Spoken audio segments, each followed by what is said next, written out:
ನಮಸ್ಕಾರ ಸ್ನೇಹಿತರೆ, welcome back to my YouTube channel. ಯಾರೆಲ್ಲ ಫಸ್ಟ್ ಟೈಮ್ ನನ್ನ ಚಾನಲ್ ನೋಡ್ತೀರಾ, ದಯವಿಟ್ಟು ನನ್ನ ಚಾನಲ್ನ ಸಬ್ಸ್ಕ್ರೈಬ್ ಮಾಡ್ಕೊಳ್ಳಿ. ಹಾಗೆ ಈ ವಿಡಿಯೋ ಕೊನೆವರೆಗೂ ನೋಡಿ ಲೈಕ್ ಮಾಡಿ. ಬನ್ನಿ ಸ್ನೇಹಿತರೆ, ನಿಮಗೆಲ್ಲ ಗೌರಿ ಗಣೇಶ ಹಬ್ಬದ ಶುಭಾಶಯಗಳು. ಹಾಗೆ ಗಣೇಶನ ಹಬ್ಬ ಸಂದರ್ಭದಲ್ಲಿ ನಾವು ಗಣೇಶನ ಜನ್ಮದ ಅಂದರೆ ಅವನ ಹುಟ್ಟಿನ ಬಗ್ಗೆ ಇರುವಂಥ ಒಂದು ಪೌರಾಣಿಕ ಕಥೆಯನ್ನು ಕೇಳುತ್ತಾ ಅವನ ಹಬ್ಬದಲ್ಲಿ ನಾವು ಕೂಡ ಪಾಲ್ಗೊಳ್ಳೋಣ ಎಂದು ಹೇಳುತ್ತಾ ಗಣೇಶನ ಜನ್ಮ ರಹಸ್ಯವನ್ನು ಈ ವಿಡಿಯೋದಲ್ಲಿ ಹೇಳ್ತಾ ಇದ್ದೇನೆ. ಸ್ನೇಹಿತರೆ, ಕೈಲಾಸ ಪರ್ವತ ಪರಶಿವ, ತಾಯಿ ಗೌರಿ ಹಾಗೂ ಗಣೇಶ ಕಾರ್ತಿಕೇಯರ ವಾಸಸ್ಥಾನವಾಗಿದೆ. ಗಣೇಶನು ಹುಟ್ಟುವುದಕ್ಕೂ ಮೊದಲು ತಾಯಿ ಗೌರಿಯು ಒಂದು ದಿನ ಕೈಲಾಸ ಪರ್ವತದ ನಡುವಲ್ಲಿ ಕುಳಿತು ಒಂದು ಅರಿಶಿಣದಿಂದ ಒಂದು ಪುಟ್ಟ ಗೊಂಬೆಯನ್ನು ತಯಾರಿಸುತ್ತಾಳೆ. ಆ ಗೊಂಬೆಗೆ ಜೀವವನ್ನು ನೀಡಿ ತನ್ನ ಮಗನ ಸ್ಥಾನವನ್ನು ನೀಡುತ್ತಾಳೆ. ಆಗ ಆ ಮಗನಿಗೆ ತನ್ನ ಶಕ್ತಿಗಳನ್ನು ಧಾರೆ ಎರೆದು ಅವನಿಗೆ ಒಂದು ಶಸ್ತ್ರವನ್ನು ಸಹ ಕೊಡುತ್ತಾಳೆ.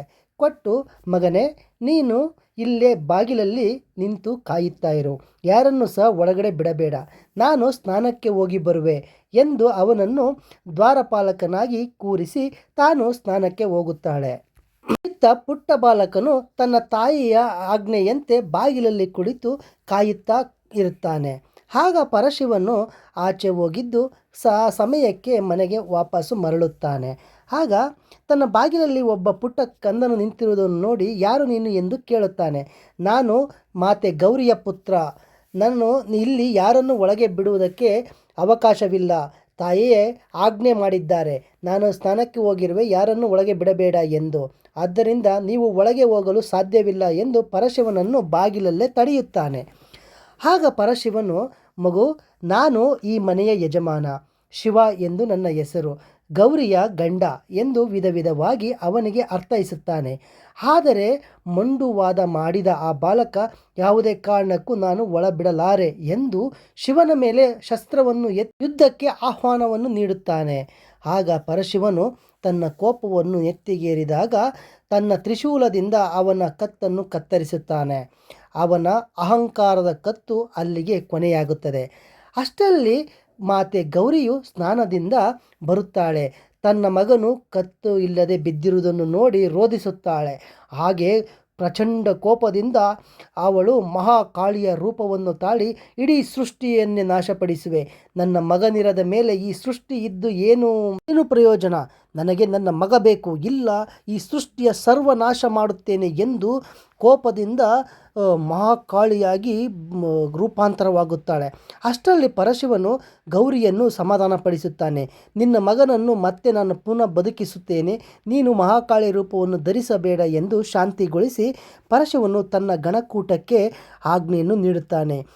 ಹೋಗಿ ಗಣಕೂಟಗಳೇ, ಕಾಡಿನಲ್ಲಿ ಹೋಗಿ ಯಾವ ಪ್ರಾಣಿಯು ಉತ್ತರ ದಿಕ್ಕಿಗೆ ತಲೆ ಹಾಕಿ ಮಲಗಿರುತ್ತದೋ ಆ ಪ್ರಾಣಿಯ ತಲೆಯನ್ನು ಕಡಿದುಕೊಂಡು ತನ್ನಿ ಎಂದು ಹೇಳುತ್ತಾನೆ. ಆಗ ಪರಶಿವನ ಗಣಕೂಟಗಳು ಅರಣ್ಯದಲ್ಲಿ ಹುಡುಕುತ್ತಾ ಹೋದಾಗ ಒಂದು ಮುದ್ದಾದ ಮರಿ ಆನೆ ಉತ್ತರಕ್ಕೆ ತಲೆ ಹಾಕಿ ಮಲಗಿರುತ್ತದೆ. ಆಗ ಅದನ್ನು ನೋಡಿದಂಥ ಪರಶಿವನ ಗಣಕೂಟವು ಆನೆಯನ್ನು ಉದ್ದೇಶಿಸಿ, ಆನೆ, ನಾವು ಶಿವನ ಗಣಕೂಟಗಳು, ನಮ್ಮ ಕೈಲಾಸದಲ್ಲಿ ಈ ರೀತಿ ಘಟನೆ ನಡೆದಿದೆ ಎಂದು ವಿಶ್ಲೇಷಿಸುತ್ತಾರೆ.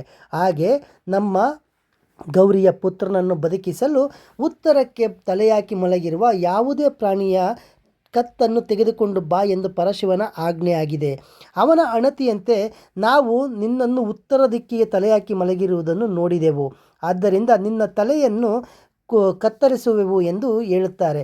ಅದಕ್ಕೆ ನಿನ್ನ ಅನುಮತಿ ಬೇಕು ಎಂದಾಗ ಆ ಆನೆ ಮರಿಯು ತುಂಬ ಸಂತೋಷದಿಂದ, ನನ್ನ ಜನನವಾಗಿರುವುದೇ ಈ ಮಹಾಪುಣ್ಯ ಕೆಲಸಕ್ಕೆ, ಆದ್ದರಿಂದ ನಾನು ಬಹು ಸಂತೋಷದಿಂದ ಒಪ್ಪುತ್ತೇನೆ, ನನ್ನ ತಲೆಯನ್ನು ಕಡಿದುಕೊಂಡು ನೀವು ಕೈಲಾಸಕ್ಕೆ ತೆಗೆದುಕೊಂಡು ಹೋಗಬಹುದು ಎಂದು ಅನುಮತಿಯನ್ನು ಕೊಡುತ್ತದೆ.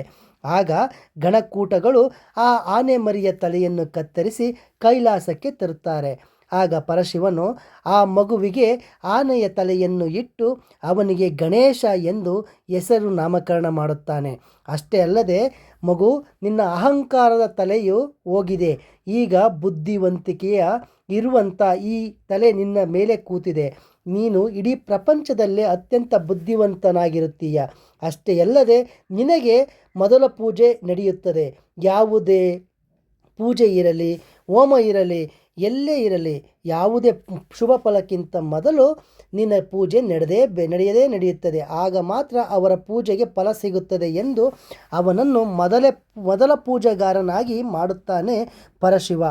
ಈ ಘೋಷಣೆಯಿಂದ ಪಾರ್ವತಿ ದೇವಿಯು ಅಂದರೆ ಗೌರಿಯು ತುಂಬ ಖುಷಿಯಾಗುತ್ತಾಳೆ ಹಾಗೂ ತನ್ನ ಮಗ ಬದುಕಿಸಿದ್ದಕ್ಕೆ ಕೃತಜ್ಞತೆಯನ್ನು ತಿಳಿಸುತ್ತಾಳೆ ಪರಶಿವನಿಗೆ.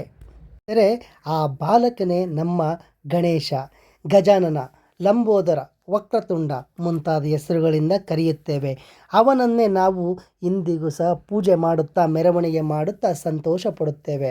ಅಂಥ ವಿಘ್ನ ನಿವಾರಕನ ಹಬ್ಬನೇ ಗಣೇಶ ಚತುರ್ಥಿ.